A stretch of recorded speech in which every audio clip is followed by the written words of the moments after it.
वर्धा में एनसीपी शरद चंद्र पवार की पार्टी के प्रदेश प्रवक्ता नितेश कराले की पिटाई हुई है। नितेश कराले ने बीजेपी कार्यकर्ताओं पर पिटाई का आरोप लगाया है।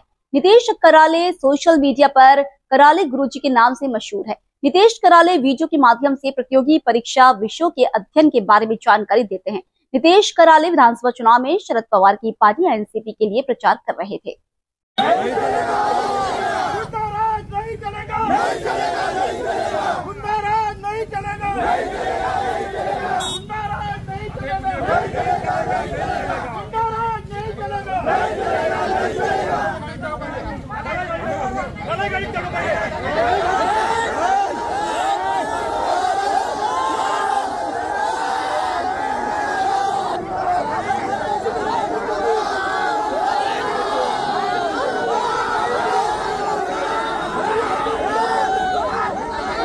अपने साथ इस तरह मारपीट किए जाने पर महाविकास आघाड़ी के नेताओं ने अपना गुस्सा जाहिर किया। वर्धा के उमरी मेघे गांव में नितेश कराले की पिटाई की गई। इस पिटाई के बाद नितेश कराले महाविकास आघाड़ी के कार्यकर्ताओं के साथ सावंगी पुलिस स्टेशन में घुस गए। घर आ रहे नितेश कराले के साथ मारपीट की गई थी। इसी दौरान वहां मौजूद कुछ कार्यकर्ताओं ने उन्हें रोका। इसके बाद उमरी मेघा के उप सरपंच कोसे ने उसकी पिटाई कर दी। इस पिटाई का वीडियो वायरल हो गया है। इस पिटाई के बाद बीजेपी उम्मीदवार पंकज भोयर और कांग्रेस उम्मीदवार शेखर शेंडे दोनों आमने सामने आ गए। इससे गांव में कुछ देर के लिए तनाव का माहौल बना रहा। नितेश कराले ने आरोप लगाया है कि उनकी पत्नी और बेटी को भी पीटा गया और दुर्व्यवहार भी किया गया। इस बीच कराले ने मीडिया को प्रतिक्रिया देते वक्त रोने लगे। मी माझ्या गावावरून मतदान करून आणलो। माझ्यासोबत माझी फॅमिली होती, पत्नी होती, 2 लहान मुलं होते, त्यात एक माझी छोटी 1.5 वर्षाची मुलगी होती। आणि मी तो नेहमीच माझा गावाला जा याचा रस्ता आहे।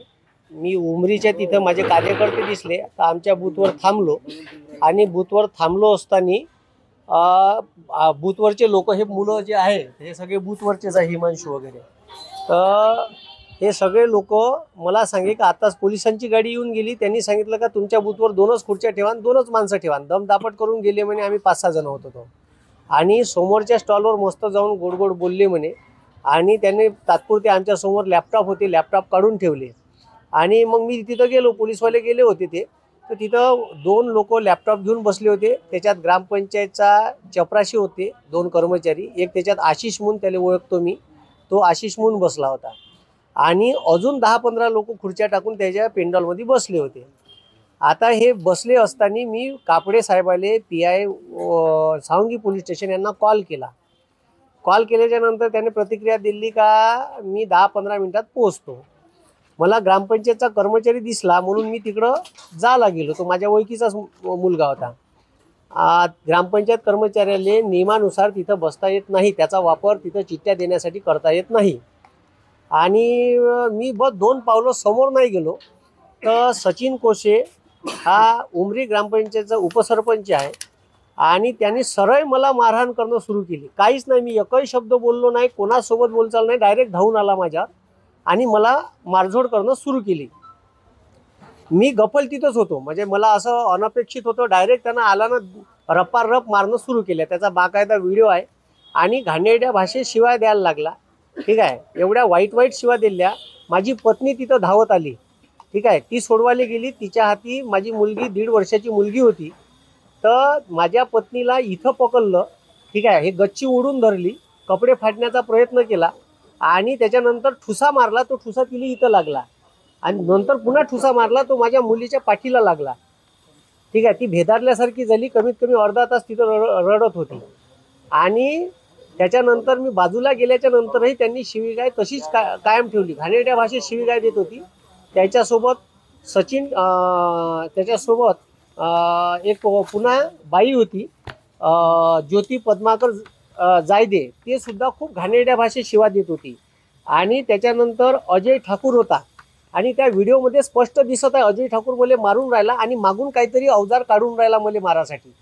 ठीक आहे, तर ते लोकांनी त्याला अडवलं म्हणून त्यानं अवजार काढलं नाही। तुम्ही त्या व्हिडिओमध्ये पहा, ठीक आहे, एक मागून असा हात टाकत आहे, आणि त्याच्यावर असे गुन्हे दाखल आहे। ठीक आहे, मर्डर, हाफ मर्डरच्या केसेस, त्या केसेसची डिटेल आहे। सचिन खोसे यांनी किरण झलकेचा मर्डर केसचा आरोपी आहे। ठीक आहे, किरण झलकेचा मर्डर केसचा आरोपी आहे। अजून त्याच्यावर एक मर्डर केस आहे, त्याची माहिती मला भेटली नाही। त्याच्यावर घरकुल घोटाळा आहे, पक्के घरं ज्यांचे उमरी मेघेत आहे, ठीक आहे, त्यांना पुन्हा डबल घरं दिले, त्यांनी पैसे घेऊन घरं दिले, त्याच्यात तो फरार होता, ठीक आहे. आणि स्वतःची अतिक्रमणमध्ये इथं डेअरी बांधली आहे त्या पाण्याच्या टाकीजवळ माडा कॉलनीच्या समोर, ठीक आहे. हे सगळं त्याचं इल्लिगल काम आहे. याच्या व्यतिरिक्तही त्याच्यावर अनेक गुन्हे पोलीस स्टेशन आणि कोर्टात आहे. त्याच्यानंतर ज्योती पद्माकर जायदे ह्या तिथं मी पोलीस स्टेशनले जेव्हा केस दाखल करायला गेलो तर मी जसा काही आरोपी आहे तर अशा पद्धतीनं पोलीस माझ्यासोबत बिहेव करायला लागली. SP साहेबसुद्धा माझ्या पत्नीसोबत उद्धटासारखे बोलली, माझ्यासोबतही उद्धटासारखे बोलले. मी आवाज वरत केला तेव्हा त्यांनी आवाज खालत केला, ठीक आहे. म्हणजे जसं काही आमदाराचं ज्यांच्यावर प्रचंड प्रेशर आहे, वरतून प्रेशर आहे. मी महाराष्ट्रातला प्रसिद्ध व्यक्ती आहे आणि माझ्यासोबत व्यवस्थित बोलायला पाहिजे, तर ते एकदम आप आरोपी आहे बोले, आरोपी जैसे खडे राहू बोले, ही त्याची बोलण्याची भाषा नाही. मी काही सराईत गुन्हेगार नाही, हे सराईत गुन्हेगार होते. याच्यासोबत ते प्रेमानं बोलत होते, त्यांना VIP ट्रीटमेंट होती, ठीक आहे. आणि त्याच्यानंतर माझं काही पोलिसांसोबत वैर नाही आहे, पण ते SP साहेबांची चौथी वेळ आहे माझ्यासोबत अशा पद्धतीनं वागण्याची, ठीक आहे. माझं त्याच्याशी वैयक्तिक काही वैर नाही, पण ते मी आल्याबरोबर मला कापसे साहेबांना इशारा केला, तुम्ही या बा. मी गेल्याबरोबर माझ्यासोबत आपने किसको बुला, आपको किसने बुलाया बोले, चलो बोले अंदर बैठो. ही त्याची बोलण्याची पद्धत होती. आणि या पद्धतीने ट्रीटमेंट केलं. माझ्या बायकोला उद्धटासारखे बोलले की आप कैसे गए वहाँ, कहाँ से आए, वो आपके गाव में लगता क्या वो गाव. ही SPची बोलण्याची पद्धत नाही आहे. मी जेव्हा त्यांना सांगितलं तेव्हा कुठं आपका नाम बार बार चर्चा में आता है बोले 8-8 दिन में. तर मी इमानदार माणूस आहे, मी कोणाच्या 1 रुपयाले दागिनी नाही आहे आणि मी चुकीचं असं तिथं बोलतो म्हणून माझं नाव चर्चेत राहते. त्याच्यात माया का गुन्हा आहे. आणि हे जे चोर आहे, ठीक आहे, याचं नाव थोडी चर्चेत राहतात ना, हे लपून खाऊन आणि याच्या खालून पैसे देऊन कामं करते, त्याच्यामुळे माझं नाव चर्चेत राहते. ते SP साहेबांना समजून घ्यायला पाहिजे. आणि सत्ता काही आज यायची आहे तर उद्या त्याची राहील म्हणा. हे पोलीस प्रशासनानं माझ्या पत्नीला छेडछाड झाली, ठीक आहे, खांदा ओढण्याचा, कपडे फाडण्याचा प्रयत्न केला, ठीक आहे, तिच्या छातीवर हात ठेवला, त्या माझ्या लहान पोरीला मारलं, त्याच्यात पास्कोच्या केसेस लागते, त्या कोणत्याही केसेस लावल्या नाही. माझ्या विरोधात 2 बाया आणल्या, एक ही ज्योती जायदे आणि अजून एक गंगूबाई नावाची बाई आणली होती. ॲस्ट्रॉसिटीची खोटी केस दाखल करतो, त्याच्यात तो गजानन वैद्य म्हणून वकील आहे, तिथं मध्यस्थी करायला आला होता, सेटलमेंट करा म्हणे, ठीक आहे. तर त्याला का मी सेटलमेंट करणारा वाटलो का. म्हणजे जसा काही मी आरोपी आहे, SP साहेब म्हणे आप आरोपी आहे म्हणे, ठीक आहे. आरोपी ते होते आणि मला आरोपीसारखी ट्रीटमेंट देत होते. आणि त्याच्यामुळे त्यांनी सरळ आमची केस हे माईल करण्याचा प्रयत्न केला. पहिले तर सेटल मागच घ्या असा प्रयत्न केला. 2 बायांनी एक ॲस्ट्रॉसिटीचा खोटा केसेस दाखवलं, त्याच्या ते रेकॉर्डिंग आहे, त्या सगळ्या CCTV फुटेजमध्ये आली असेल तिथं, ठीक आहे. त्या बाया किती वेळ चक्रा मारल्या, किती वेळ थांबून होत्या, ठीक आहे. ही जी जायदे बाई आहे हे छोट्या आर्वीची होय, आता शांतीनगरला राहते. 20 वर्षापूर्वी 2 क्विंटल गांजा पकडला समुद्रपूल पोलीस स्टेशनमध्ये, हिच्या विरोधात गुन्हा दाखल आहे. पद्माकर जायदे, ठीक आहे, सुकई स्टेशन पद्माकर जायदेची म्हणजे तिच्या नवऱ्याचं तिनं मर्डर केला आहे, ठीक आहे. काही लोकांच्या मदतीनं तुराट्या टाकून पेटून दिलं होतं. बालू कुबडेच्या हत्या केली आहे, त्याचीही केसेस आहे. त्याच्यानंतर 4/5/2021 त्या बाईवर 1.5 क्विंटल गांजा पकडला आणि 7 लोकांना अटक झाली 5/4/2021 त्याची केस चालू आहे, ठीक आहे.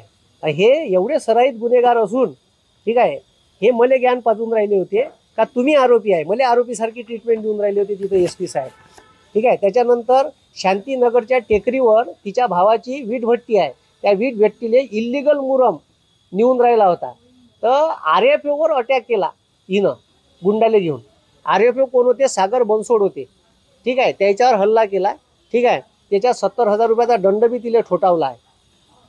म्हणजे इतके सराईत गुन्हेगार आहे हे. त्याच्यानंतर अजय ठाकूरवर दारू विक्रीच्या, गांजा विक्रीच्या आणि मारझोडीच्या केसेस आहेत. म्हणजे हे सरळ एवढ्याले गुंड प्रवृत्तीचे लोक माझ्यावर अटॅक करते आणि मलाच पोलीस प्रशासन त्या बायांच्या खोट्या रिपोर्ट दाखल करण्याची धमकी देऊन तुम्ही तुमच्या पत्नीचा रिपोर्ट मागं घ्या आणि तुमचाच रिपोर्ट ठेवा, अशा पद्धतीचं मला वागणूक तिथं दिली. आणि एक रिपोर्ट दाखल करायसाठी 7-7.5 तास लावले. म्हणजे मी पोलीस स्टेशनला 3 वाजता गेलो, 3 वाजतापासून संध्याकाळी 1:30 वाजता मला सोडलं, ठीक आहे, रात्री 1:30 वाजता, ठीक आहे. माझी पत्नी सोबत होती, लहान लेकरू घरी होतं, ते पोरगी रडून राहिली होती. म्हणजे साध्या भाषेत हे सरळ सरळ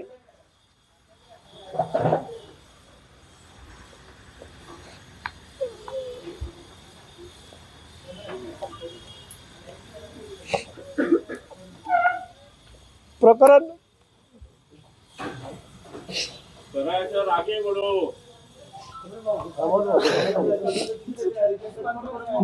दाबण्याचा प्रयत्न करत आहे आणि माझ्यावर खोटे गुन्हे दाखल करण्याचा प्रयत्न करत आहे.